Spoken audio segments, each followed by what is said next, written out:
Good evening. On the world news tonight, first the headlines. President Tinubu to send fresh batch of ministerial nominees to Senate. Protesters pull down National Assembly gates. Ogun Government Tribunal, INEC closes case against Adebutu. Fuel price hike, Ogun Governor to distribute electric-powered motorbike. Kano State needs 6 billion naira to furnish 9,063 public schools. On sport, Brazil, 14 other countries sent packing from tournaments. I am Moriri Rabila Lawal. The news shortly. There are strong indications that President Bola Tinubu will send the second batch of his ministerial nominees to the Senate for screening today, August 2nd, 2023. Information report that the names of the second batch of nominees would either come on Tuesday night or very early on Wednesday morning. This was disclosed by a source who spoke on condition of anonymity. The source said the names of the new batch of ministerial nominees would be read at the plenary today. We want to conclude with the screening before we go on recess. We wouldn't want a situation where we would go on recess and we would not start calling lawmakers to come for screening, the source added. The Senate had postponed its annual recess to start the screening of nominees on Monday. The Senate had on Monday screened 14 out of 28 ministerial nominees earlier submitted by the President, while it screened 9 on Tuesday. The source also said the Senate is keen to conclude the screening of the ministerial nominees before going on recess so that the President can have a full cabinet in place. The source added that the Senate is also mindful of the fact that the President needs a full cabinet in place to effectively implement his policies. The members of the organized labor unions protesting the removal of fuel subsidy on Wednesday pulled down the gate of the National Assembly in Abuja.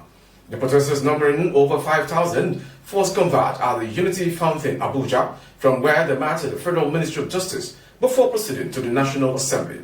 However, following the failure of the security officials to adhere, the angry protesters pulled down the gates and thronged into the assembly complex to vent their anger. Information reports that the organized labor comprising the Nigeria Labour Congress (NLC) and the Nigeria Trade Union Congress (TUC) are currently protesting in the Federal Capital Territory, Abuja. My name is Comrade Stephen Okoro. I actually a representative of Labour, Vice President of Nigeria Labour Congress. The reason why we gathered here today to organize this, we call it, it's not strike, but rally, a protest rally to press the demand of our people. Nigerians are suffering. Nigerian workers are suffering also. We believe that Nigeria should believe in the Nigeria Labour Congress because that is the only hope of the masses. And with the way we met the National Assembly today, we believe that at the end of their 1 week offer they gave to us, we believe that we will drive our demand home. We want Nigeria people to live well. We want our refinery to work. We want better wage for Nigerian workers. We can't be working a National Assembly that members that we voted for. They are living so big to the extent that when you see them on the road, they don't even fly Nigeria. They don't move Nigeria road. They fly. If you go to the airport, you see private jet everywhere. Who are people using this private jet? I wonder sometimes when I ask myself question. But okay. Nigerian workers are suffering. But with what we have seen today, the demand we have given to the National Assembly, they have to press for that 1 week. After that 1 week, well, I will not say, but I know something will happen. All right. So indeed, The Independent National Electoral Commission (INEC) on Wednesday opened and closed its defense in the petition filed by the Ogun State governorship candidate of the People's Democratic Party (PDP), Ladi Adebutu, against Governor Dapo Abiodun at the Election Petition Tribunal sitting in Abeokuta, the state capital. PDP and Adebutu in the petition marked EPT/OG/GOV/03/2023 are challenging the victory of Abiodun based on alleged non-compliance with the Electoral Acts. In his petition, Adebutu alleged that elections were disrupted by talks in over 99 polling units, disenfranchising over 40,000 voters from participating in the March 18 election. The petitioners, through their counsel, Chris Uche, closed their case last Thursday after calling 94 witnesses and tendering over 200,000 documents in evidence. The petitioners called as witness voters and party agents from Shagamu, Ikene, Remo North, Odogbolu, Ogun Waterside, Ijebu-Ode, Abeokuta South, Abeokuta North, Adodo, Ota, and others to prove that there were disruptions. The petitioner also subpoenaed into INEC and Oxstaff, an official of the West African Examination Council, WAEC, a statistician and a forensic analyst to give evidence before the tribunal. Adebutu also tendered certified true copies of INEC result sheets, voter registers, print out from the bimodal voters accreditation beavers machines, incident phones, video evidence, forensic reports, and other documents. The court on Thursday adjourned till Wednesday for INEC to open its defense against Adebutu's allegations, being the first respondent in the petition. However, as the election court resumed on Wednesday, INEC closed its case without calling any witnesses. Moving on to the next story. In a bid to reduce the effect of the removal of fuel subsidies on the people of Ogun State, the executive governor of the state, Dapo Abiodun, is set to distribute electric-powered motorbikes to the people of the state. The removal of the fuel subsidy, which tripled the price of petrol, has affected virtually every part of the economy, leading to an increase in the cost of transportation, prices of food and services, among others. Reacting to the development in the Twitter post shared by the governor on Wednesday, he stated that his administration will continue to do everything to ensure ease of affairs on the people of the states.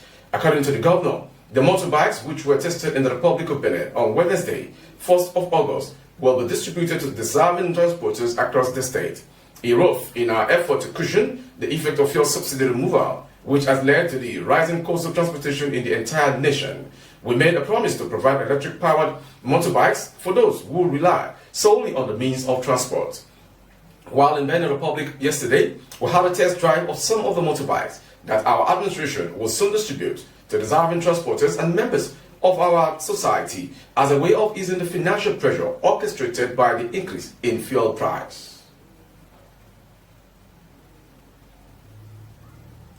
A whopping 6 billion naira is required to provide furniture for 9,063 primary school and secondary schools in Kano State. The State Commissioner of Education, Umar Aruna Dogwa, has revealed.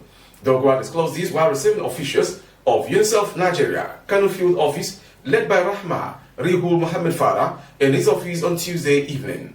The competition was arrived at following the distressing situation the present administration found in the education sector, prompting Governor Abba K. Yusuf to direct the Ministry of Education to conduct an assessment of the furniture needs of schools in the state.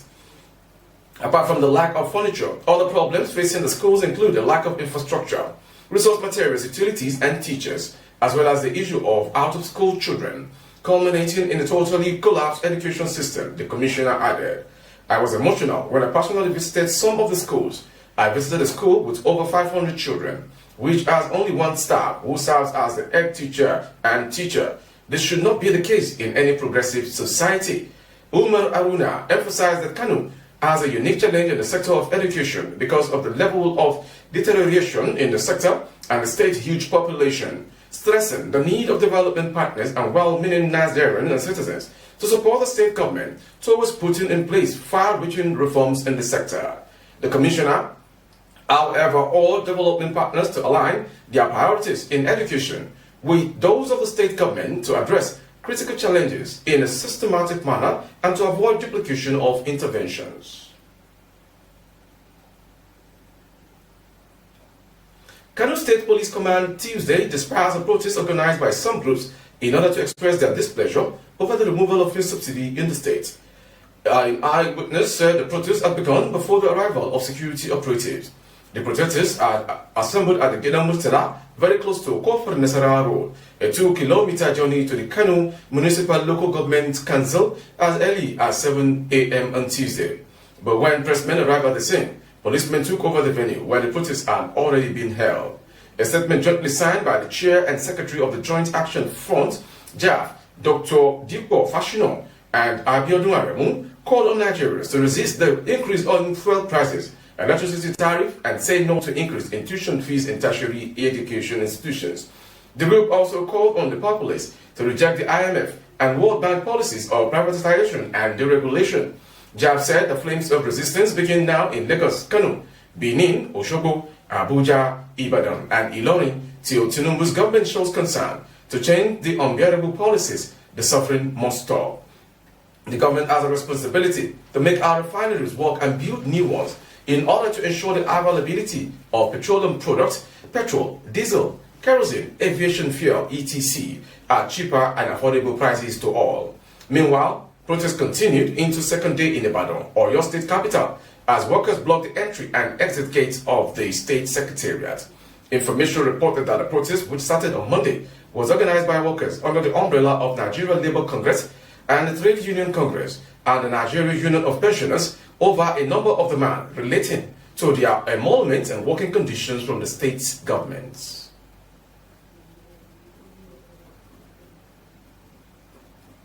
A middle-aged man and his teenage son have been apprehended by the Osun State Police Command for allegedly kidnapping members of a church during a vigil in Osun State. According to information made available by the Police Commissioner, Patrick Kinde Lunge, the man, Adamu Salihu, and his 15-year-old son abducted the church worshippers at the Osun area of the state. Parading the duo and 14 other suspects arrested on Tuesday in Osogbo, the command spokesperson, Yemisi Opalola, said the suspected kidnappers were apprehended after they attacked a Pentecostal church where worshippers were holding a vigil. The hoodlums, whose numbers could not be ascertained, stormed the church and shot sporadically to scare the worshippers away. The suspected kidnappers abducted some members of the church and allegedly separated former members of the church in the process. The police, on receiving information, moved to the scene and combed the bushes, leading to the arrest of the 3 suspects, including a father and his son, he said. Opalola appealed to church worshippers to be wary of attending vigils in remote areas to prevent ugly occurrences. She added that all the suspects will be charged to court after the conclusion of investigations. Recounting Ahode, one of the victims, Esther Ayodeji, said the hoodlums invaded the church during their vigil at the Messiah Parish, Odu, Osun State.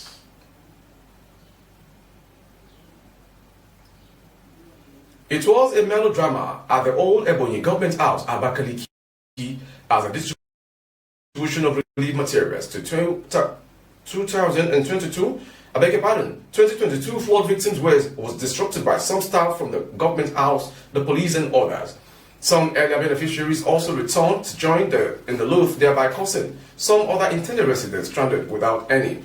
The distribution was officially flagged off by the wife of the state governor, Mrs. Okamaka Iwifuro. The beneficiaries were drawn from 3 local government areas of the state.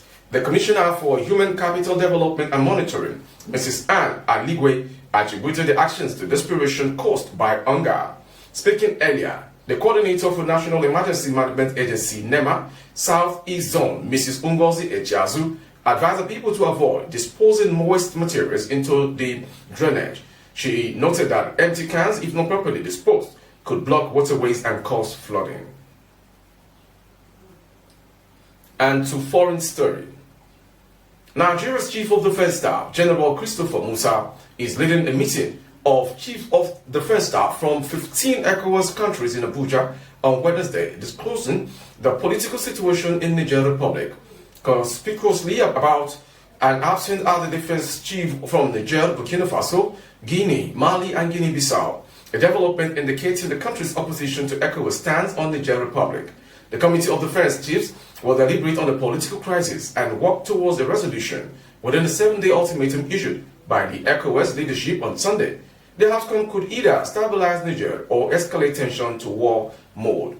Countries represented at the meeting include Nigeria, Benin, Ghana, Togo, Sierra Leone, Liberia, the Gambia, Cote d'Ivoire, Cape Verde, and Senegal. Information reported that ECOWAS had on Sunday during an extraordinary summit of the authorities of heads of state and government chaired by Nigeria's President Bola Ahmed Tinubu issued a 7-day ultimatum to the military junta in Niger to revert back to the status quo or risk consequences, including a possible military action.